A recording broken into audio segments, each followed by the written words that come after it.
Misto, master of magic. Your education is not complete until you've seen Misto. Step this way, folks. See Misto, the world's greatest magician. Huh? There you are. Thank you. Thank you.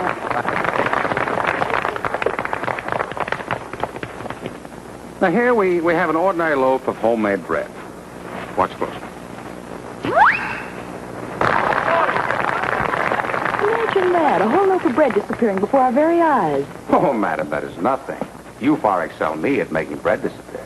Well, what are you talking about? I can't make anything disappear. No. Watch this.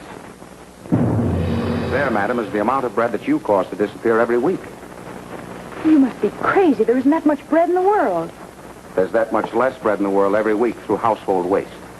Yes, ladies and gentlemen, it is a horrifying fact that waste, sheer, needless, unforgivable waste, accounts each week for more than 2 million loaves of bread. Bread that is ammunition as vital as bullets in this war. Such waste must stop. Well, I'd never thought of it that way. Friends, we're bringing you this brief presentation of so-called magic in order to make clear to all of us a matter of importance impossible to exaggerate. Our little tricks are amusing, we hope, and in their place on the stage, quite in order. But our purpose is to emphasize the fact that the stage is the only place where tricks will work. There's no magic that can stretch one loaf of bread into two or make a whole side of beef out of one small steak. So we'd like to tell you something about this problem that must be licked. Not by the people in this theater or in this county or in this state, but by every living human in America. Let's consider our food from the plow to the table.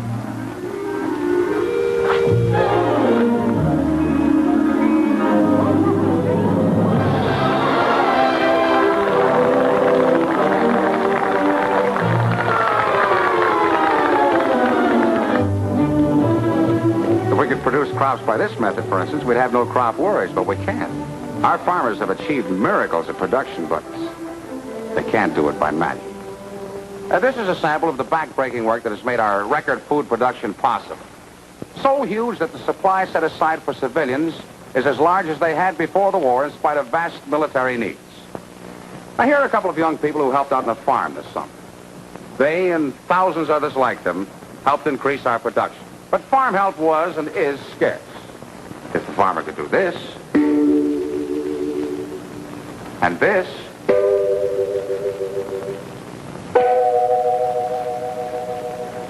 it would again be easy. But this is fantasy, and fantasy gets in no crops. Now here, as you see, is a tomato, just an average-sized tomato. This is how we've treated it.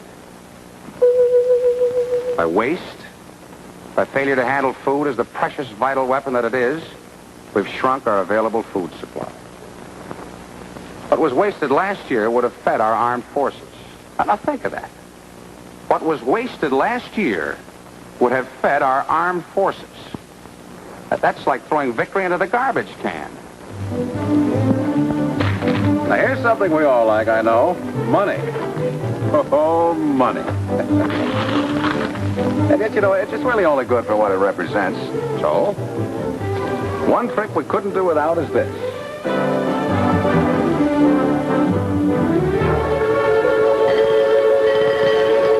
Abba-dabba. That, in effect, is what we all do every time we take the money we've earned and go down and buy food with it at the corner grocery. You know, I have a friend who says, I say there's rationing in the bunk. So is price control. I'm making plenty of dough now. What do I care about prices? If it wasn't for rationing, I'd be eating like a king. There's plenty of food in America. well, that last statement is correct anyway. There is plenty of food in America. Plenty for everybody if we handle it right. Now, we've got to do two things. One's rationing, the other's price control. Come on, I'll show you where you'd be without them.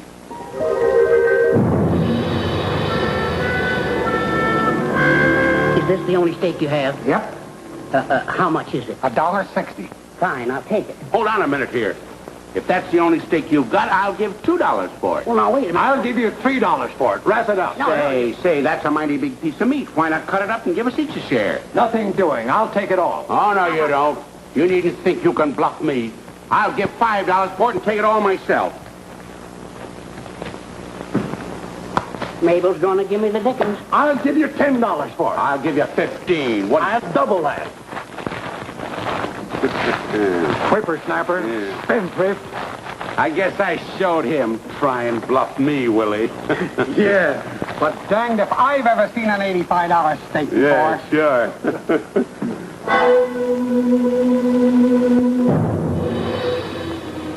There you are. You got all the steak, all right. The other fellow didn't get any, but how many steaks could you buy that way? That's exactly what would happen if there were no rationing and no control of food prices. What it all boils down to, friends, is simply fair play. Let's look at it this way. Here's a typical American home. Being typically American, we can take it for granted that these are nice people, just such a home and such people as your own. Now, suppose this happened. Oh, excuse me. I want to ask if you'd share your dinner with me. Certainly, my boy. You can have anything we've got. Martha, get the boys some dinner. I'm sorry, but I'm afraid we can't spare anything. Oh, that's all right. I'm awful sorry to have bothered you. Now, we know that's ridiculous. There isn't a home in America where that could happen. Certainly, we'd all share with any soldier. But we also must share with fellow citizens. Now, here's a bit of kitchen magic that would have helped that woman. Yes, that's kitchen magic. That bone could have made 3 bowls of delicious soup. Here's another kind of kitchen magic we'd like to tell you about. It's still in the realm of food saving, but a little roundabout. You've all seen one of these, I'm sure. You know, ring the bell, win a cigar, show how strong you are. Well, we'll come back to this in a minute. Here are all kinds of foods. Now, for example, we'll take one particular dish. Now, this dish.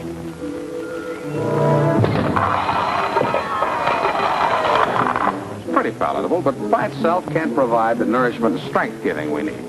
And this.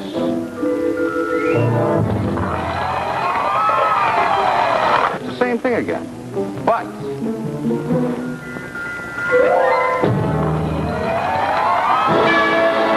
the right foods, and there are plenty of them, and the right combinations and quantities can mean an enormous lot to the health and strength of all Americans everywhere who are struggling to put all they can in this war to end wars for all time. Well, ladies and gentlemen, we hope we've been able to highlight a few points of America's food situation for you. The whole picture is summed up in the sentence, food fights for freedom, and it does. Just as surely and just as effectively as the most dauntless division of American soldiers. It's the weapon that's in our hands here at home, and we can use it to mow down our enemies just as surely as though it were a machine gun, and it's easy. To sum the whole matter up in a few words, we must do this. We must, number one, produce. Help however we can to meet production goals. Work on a farm, raise a victory garden, and make production count by using food wisely. Number two, conserve. Avoid waste. Preserve fresh and perishable foods. Eat the right foods. Use plentiful foods for scarce. Preserve and avoid waste. Number three, share.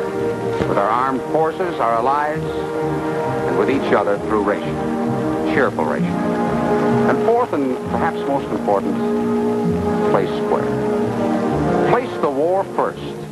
Expect to have to make adjustments. Make them. Observe rationing and price rules. Thanks a lot. Good day.